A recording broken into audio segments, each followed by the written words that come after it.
नमस्कार, मी advocate Darshana Tamore. RERA master class A to Z मध्ये तुमचे स्वागत आहे.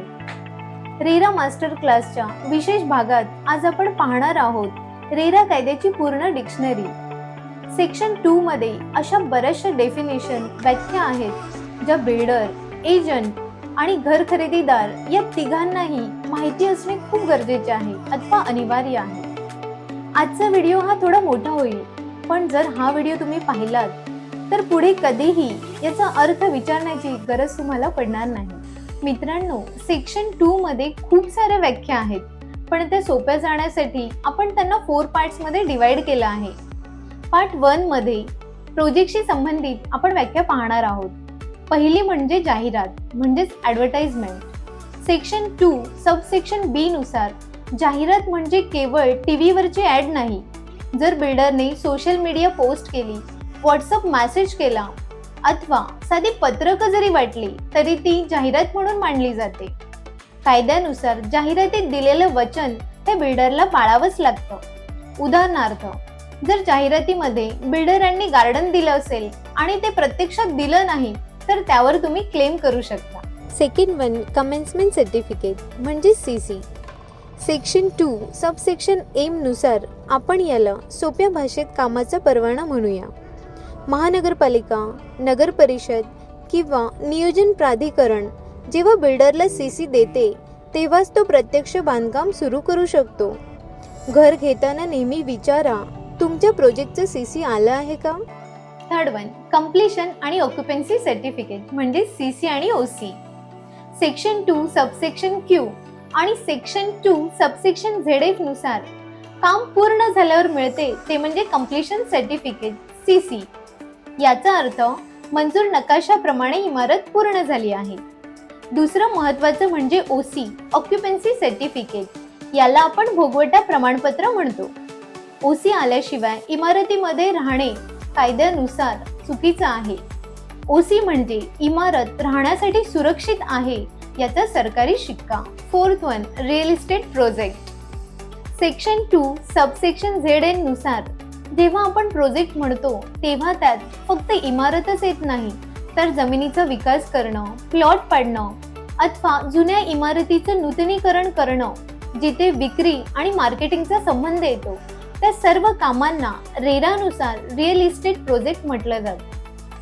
एक ॲडव्होकेट आणि रेरा टॉपर म्हणून मी नेहमी सांगते, जाहिरातींच्या भूलथापांना बळी पडण्यापेक्षा त्या प्रोजेक्टचं CC आणि OC या कागदपत्रांची तांत्रिक माहिती घेणं जास्त महत्त्वाचं आहे. मित्रांनो, पार्ट 2 हा क्षेत्रफळाशी संबंधित आहे.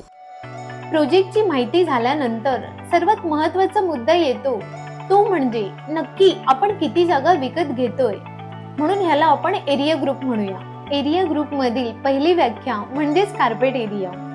सेक्शन 2 सबसेक्शन K नुसार कार्पेट एरिया म्हणजेच घराच्या आतली अशी जागा जिचा आपण प्रत्यक्ष वापर करू शकतो, गालिचा अंतरू शकतो. यामध्ये इंटरनल वॉल्सचा समावेश होतो, पण लक्षात ठेवा, बाल्कनी, टेरेस, घराच्या बाहेरील भिंतीचा म्हणजेच एक्सटर्नल वॉल यामध्ये येत नाही. आता बिल्डरला फक्त कार्पेट एरियाचेच पैसे घेता येतात. Second thing common area. Section 2 subsection N नुसार कॉमन एरिया म्हणजे तुमच्या घराबाहेरील अशी जागा ज्यावर सर्वांचा समान हक्क असतो, जसे की लिफ्ट, जिना, गार्डन, पाण्याची टाकी आणि कम्युनिटी हॉल. या जागेचा हक्क तुम्ही कोणा एकाला विकू शकत नाही, त्यावर सर्वांचा सामायिक हक्क असतो.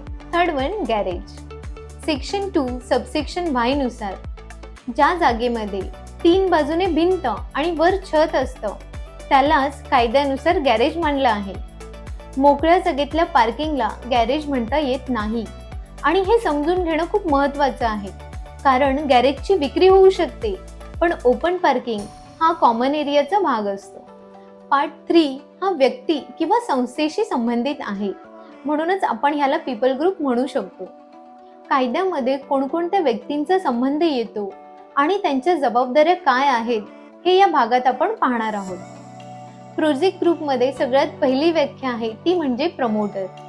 सेक्शन 2 सबसेक्शन ZK नुसार प्रमोटर म्हणजे केवळ बिल्डर नाही, जो जमिनीचा विकास करतो, अगदी ज्याची जमीन आहे आणि तो नफ्याचा वाटेकरी आहे असे सर्वजण कायद्यानुसार प्रमोटर आहेत.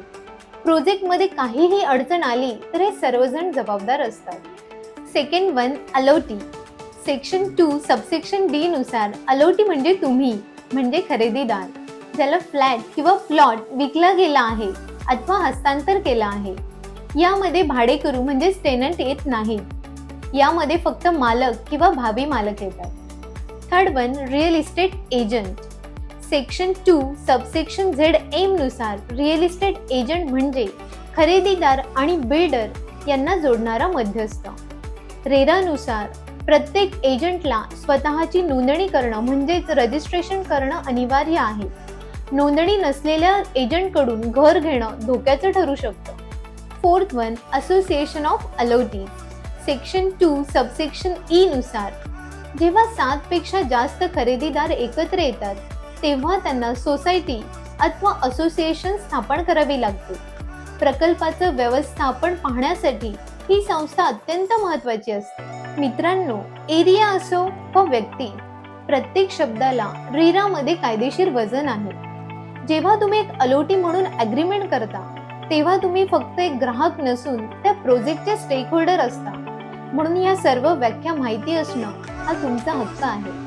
पार्ट 4 हा कायदेशीर अटींशी संबंधित आहे म्हणून आपण ह्याला लीगल ग्रुप म्हणू शकतो. मित्रांनो, शेवटचा आणि महत्त्वाचा गट म्हणजेच कायदेशीर अटी. ॲग्रीमेंट करताना किंवा भविष्यात वाद झाल्यास या व्याख्या तुम्हाला ढाळीसारख्या वाचवतील. लीगल ग्रुप मधली सगळ्यात पहिली व्याख्या आहे ती म्हणजे agreement for sale. Section 2 subsection C नुसार हा केवळ कागद नसून तर तो बिल्डर आणि तुमच्यामधील पक्का करार आहे. यामध्ये घराची किंमत, तुम्ही दिलेले पैसे आणि सर्वात महत्त्वाचं म्हणजे ताब्याची तारीख, पोझिशन डेट लिहिलेली असते. या तारखेला जर बिल्डरने घर दिले नाही तर हाच कागद तुम्हाला कोर्टात न्याय मिळवून देऊ शकतो. Second one, sanction plan. Section 2 subsection Z Q नुसार सँक्शन प्लॅन म्हणजे नगरपालिकेने किंवा नियोजन प्राधिकरणाने मंजूर केलेला अधिकृत नकाशा. लक्षात ठेवा, एकदा का तुमचा फ्लॅट बुक झाला आणि प्लॅन मंजूर झाले की बिल्डर तुमच्या संमतीशिवाय म्हणजेच 2 ते 3 खरेदीदारांच्या परवानगीशिवाय त्यात काहीच बदल करू शकत नाही. जर बिल्डरने परस्पर मजले वाढवले किंवा लेआउट बदलला तर ते सेक्शन 2 नुसार बेकायदेशीर असेल. थर्ड वन, इंटरेस्ट किंवा व्याज. सेक्शन 2 सबसेक्शन झेड ए रेरामधील समानतेचा नियम. जर तुम्ही हप्ता द्यायला उशीर केला तर बिल्डर जेवढं तुम्हाला व्याज लावेल तेवढंच व्याज बिल्डरलाही तुम्हाला द्यावं लागेल जर बिल्डरांनी घर द्यायला उशीर केला. हा व्याज सहसा SBIच्या दरापेक्षा 2% जास्त असतो. फोर्थ वन, प्रकल्प खर्च म्हणजेच estimated cost of property. Section 2 subsection B नुसार प्रकल्प खर्च म्हणजे बिल्डरांनी रेराकडे नोंदणी करताना दिलेल्या प्रकल्पाचं एकूण अंदाजित खर्च. यात जमिनीची किंमत आणि बांधकामाचा खर्च येतो. हे का महत्त्वाचे आहे? कारण 70% पैसे याच खर्चासाठी वापरले जातात की नाही हे यावरूनच ठरतं. तर मित्रांनो, आज आपण सेक्शन 2 मधील प्रोजेक्ट, एरिया, व्यक्ती आणि कायदेशीर अटी अशा सर्व महत्त्वाच्या व्याख्या अगदी सविस्तर पाहिल्या. एक रेरा टॉपर म्हणून मी तुम्हाला खात्री देते, जर का ह्या सर्व व्याख्या तुम्हाला नीट समजल्या तर कोणतीही व्यक्ती रिअल इस्टेट व्यवहारात तुमची फसवणूक करू शकणार नाही. सो पुढच्या भागात आपण प्रत्यक्ष प्रोजेक्ट रजिस्ट्रेशन सेक्शन 3 आणि सेक्शन 4 ची प्रक्रिया पाहणार आहोत. जर तुम्हाला कोणत्या व्याख्येबद्दल अधिक माहिती हवी असेल तर कमेंटमध्ये नक्की सांगा आणि पाहत राहा RERA master class A to Z. धन्यवाद.